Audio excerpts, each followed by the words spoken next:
just because we were actually talking about some of the things that make Adult Swim so unique. One of the things that I personally feel makes Adult Swim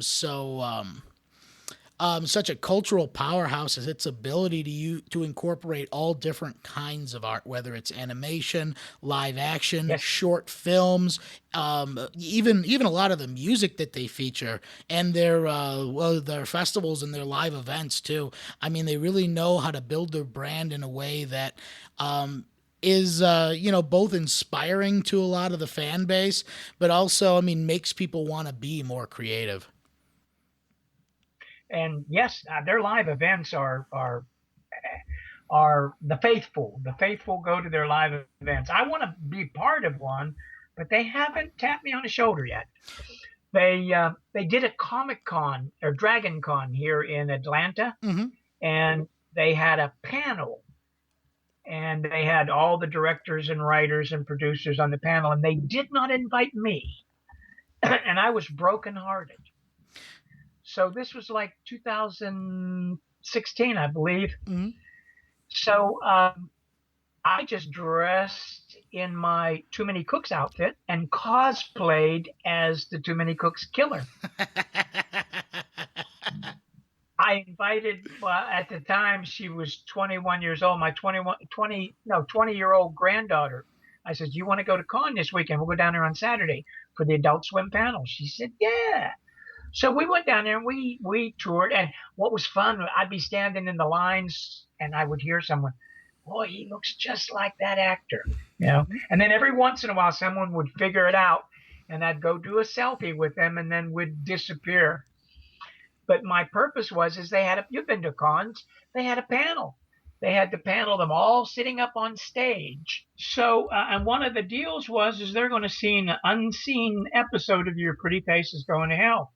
So when the lights go down, I work my way down to the front. There's no security. And I've got my little plastic machete. And when the lights come back up, I storm the stage behind them, sitting on chairs. And everybody's cracking up. They don't know why. And then they see me. So then I do a Monty Hall with a machete over each producer one at a time to see who had the most applause.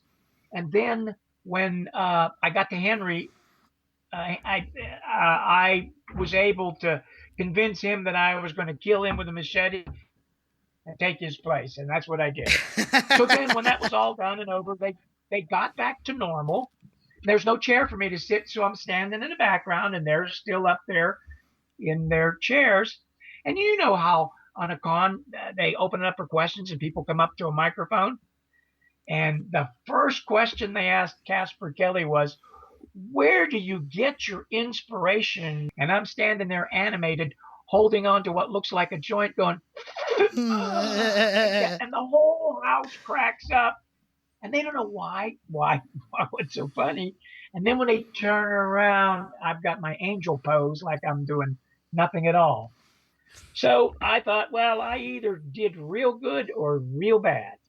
But they brought me back the next year, so I guess I did real good. So, I'm surprised you haven't hit up the con circuit as much, even just like, signing autographs and stuff, because, I mean, you're a character, man. People know who you are. You definitely move some merchandise. there is a con in southern Georgia at Jekyll Island in December. Oh. And I have gone and worked it because my wife and I like to go to Jekyll Island. Hmm. But I don't know the con.